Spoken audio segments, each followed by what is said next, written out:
Hola, ¿cómo están? Estamos hoy en esta clase y es del interés de la cátedra presentar temas relacionados con la perspectiva de género dentro de la economía. Y en este caso vamos a presentar una clase completa que tiene varios archivos, varios elementos a los que ustedes pueden acceder. Por un lado, yo voy a presentar ahora algunos de los conceptos centrales de la economía feminista y la economía de los cuidados que pueden encontrar en el texto de Corina Rodríguez Enríquez, que está subido al campus. Por otro lado, tienen también otros dos elementos audiovisuales que corresponden primero con una actividad de la que participé planteando temas de educación y género sobre principios de año.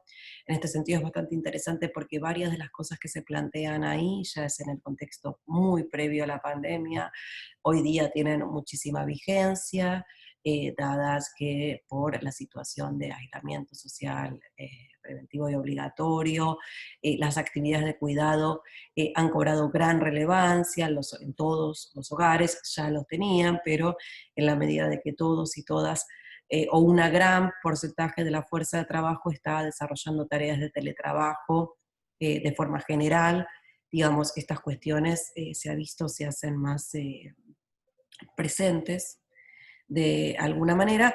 Y por otro lado también tienen una presentación cortita de una investigación que realizamos en el marco de mi equipo de investigación, lo presento con una de las investigadoras que trabaja habitualmente conmigo y que hace referencia a un estudio longitudinal donde longitudinal significa que seguimos a las personas a lo largo de su trayectoria laboral y muestra las diferencias vinculadas a trayectorias de hombres y mujeres jóvenes.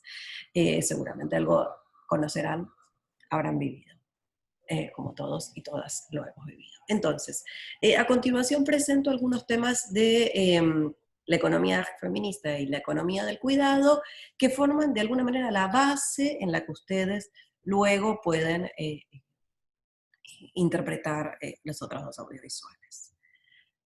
Empecemos. Según Rodríguez Enríquez, la economía feminista es una corriente de pensamiento que pone énfasis en la necesidad de incorporar las relaciones de género como una variable relevante en la explicación del funcionamiento de la economía.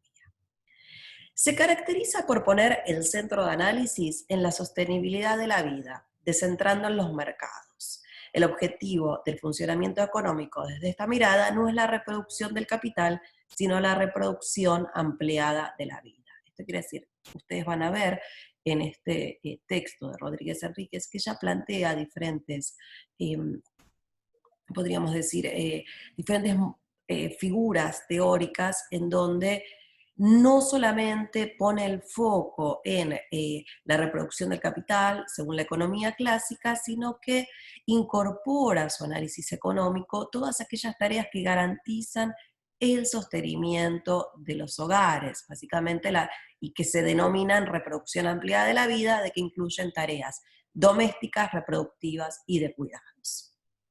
Entre las dimensiones no contempladas de la teoría económica ortodoxa, señala Rodríguez Enríquez, podemos encontrar, primero, el nudo entre producción y reproducción. En ese sentido, la economía feminista plantea o incorpora los conceptos de división sexual del trabajo, organización social del cuidado y economía del cuidado. Asimismo, la economía feminista hace una contribución al estudio de la participación económica de las mujeres, describiendo la existencia de mecanismos de discriminación en el mercado laboral, tales como brechas de género en ingresos laborales, procesos de segregación de género en términos horizontales, eso quiere decir por ramas de actividad, hay ramas de actividad que concentran mayor cantidad de mujeres y en general son las ramas de actividad que reciben menor salario. Pensemos hoy día, por ejemplo, una rama clásica de actividad muy exigida en nuestros días y en el contexto de pandemia es la actividad, por ejemplo, de enfermería, clásicamente femenina, muchas veces precarizada y al mismo tiempo que presenta muy bajos salarios.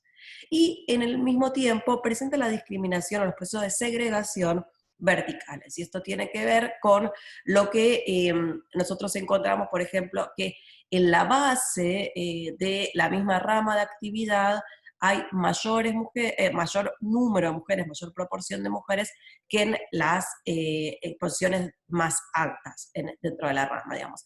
Esto que tiene la figura, ustedes lo van a encontrar como de piso pegajoso, y es que las mujeres no podemos salir de los puestos más bajos de la cama laboral de la rama, es uno de los temas que analiza la economía feminista y dando cuenta de los fenómenos de discriminación. Y luego, y asociado a esto, obviamente la economía feminista también ha contribuido a dar los debates sobre la cuestión de la pobreza y cómo las mujeres son víctimas de la vulnerabilidad y del empobrecimiento, sobre todo en la medida que son sostienen y son cabezas de familias. Bueno, veamos ahora entonces algunos de los temas de la economía del cuidado. Decíamos que uno de los temas de la economía del cuidado tiene que ver con visibilizar el rol del trabajo doméstico y no remunerado en el proceso de acumulación capitalista y sus implicancias en los términos de explotación de las mujeres, tanto por parte de los capitalistas, bueno, que en este caso podríamos decir los capitalistas son los maridos, bueno. El debate dio lugar al concepto de economía del cuidado, refiere a las actividades y prácticas necesarias para la supervivencia cotidiana de las personas en la sociedad en que viven. Incluye el autocuidado, digamos, ¿no? El cuidado de uno mismo, de su propia supervivencia, el cuidado cotidiano de las personas que viven con uno, ¿no? Ese cuidado directo, la provisión de precondiciones en las que se realiza el cuidado, limpieza de la casa, la compra, la preparación de alimentos, y la gestión del cuidado, coordinación de horarios, traslados a los centros educativos, supervisión del trabajo y otras instituciones, ¿no? Pensemos, por ejemplo, un ejemplo de esto, estamos en un trabajo, en una oficina. Hoy día parece que es más difícil, pero estamos en un trabajo, en una oficina, en una casa, quienes se ocupan de coordinar las tareas domésticas del alimento, la coordinación de los horarios de clases de los niños, la provisión de cuidados para personas adultas mayores que necesitadas, en todo caso, de acompañamiento, son en general las mujeres.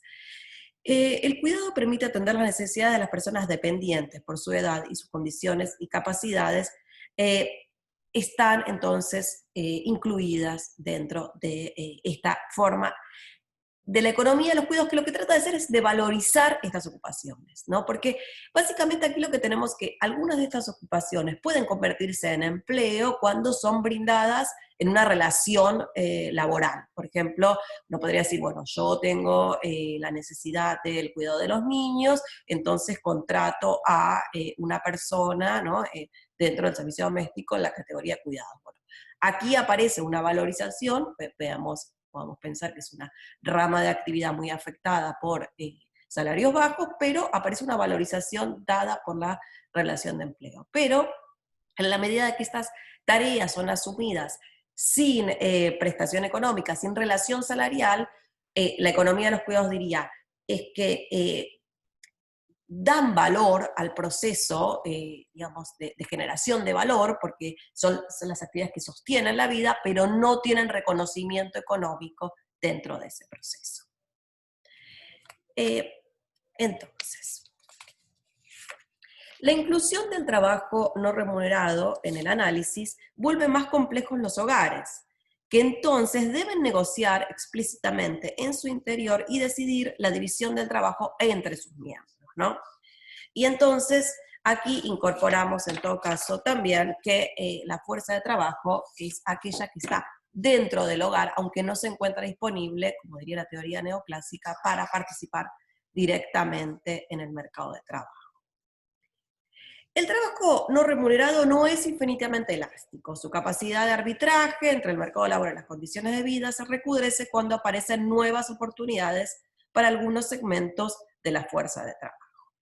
El problema de las crecientes tensiones entre las condiciones de proceso de reproducción social y las condiciones de producción de mercancía no puede, dice Rodríguez Enríquez, resolverse potenciando simbólicamente las capacidades de las mujeres sin debatir las complicaciones internas del sistema en relación con la formación del capital social, las normas de convivencia y la adecuación de las remuneraciones del trabajo.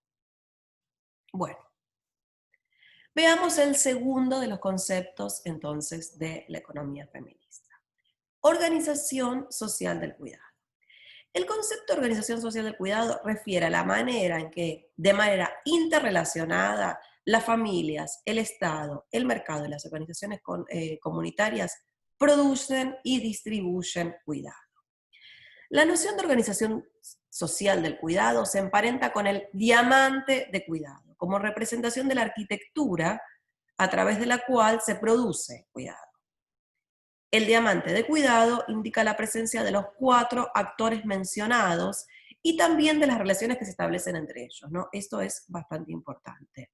En la provisión de cuidados no ocurre de manera aislada o estanca, sino que resulta en la continuidad donde se suceden actividades, trabajos y responsabilidades. Se sugiere hablar de redes de cuidados en los encadenamientos múltiples de los actores que participan. Y podemos incluir también, cuando hablamos de la población migrante, lo que se conoce como las cadenas globales de cuidados, que son aquellas que, bueno, responden a las familias transnacionales, ¿no? Y que hacen referencia a, por ejemplo, aquellas mujeres que dejan a cargo a sus propios hijos de familiares directos en un país de origen, por ejemplo, y migran hacia otro país eh, en busca de ingresos para el sostenimiento familiar. Entonces, ahí es donde vemos el fenómeno de familia transnacional y la cadena global de cuidado. Bueno, finalizando, digamos, y que es lo que ofrece, algunos conceptos que ofrece este texto como síntesis. Primero, la evidencia muestra que el trabajo de cuidado es asumido mayoritariamente por las mujeres. Y esto deviene de la ocurrencia simultánea de varios factores. El primero es la división sexual del trabajo, ¿no? Cómo se reparten los trabajos de cuidados y los trabajos domésticos desde edades tempranas, digamos, ¿no? Los niñitos y niñitos varones estarían obligados a la provisión y al trabajo, y las mujeres a las virtudes domésticas y al cuidado del hogar, digamos. Esto es parte de lo que yo planteo en el otro audiovisual, relacionado con cómo, digamos, inclusive la educación participa en la reproducción de la división sexual del trabajo.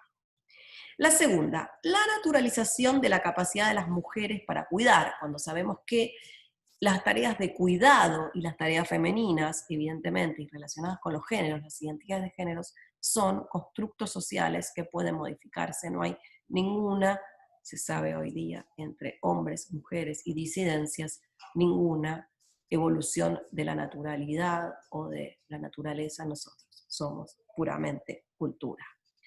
Luego, la forma que adopta la organización social del cuidado. Y aquí entenderíamos también los distintos regímenes de bienestar, digamos, ¿quién provee los cuidados? Puede ser el Estado, digamos, un proveedor de cuidados permanentes. Bueno, encontramos que hay algunos países con derechos feministas avanzados en donde sí el Estado articula sistemas de cuidados que producen igualación entre hombres y mujeres.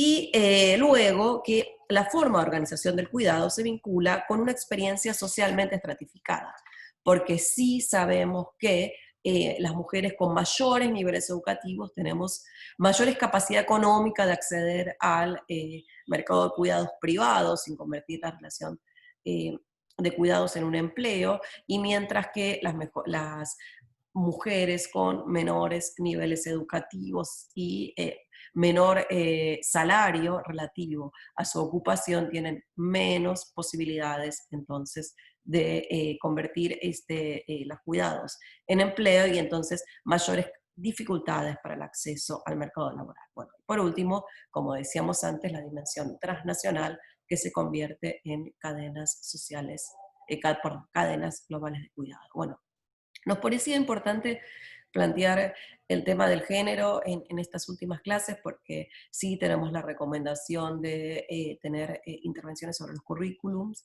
que planteen hechos que se encuentran muy naturalizados por la teoría clásica, y entonces sí festejamos estas incorporaciones y esperamos que sea el inicio de una transformación y una democratización de las relaciones entre los géneros. Gracias.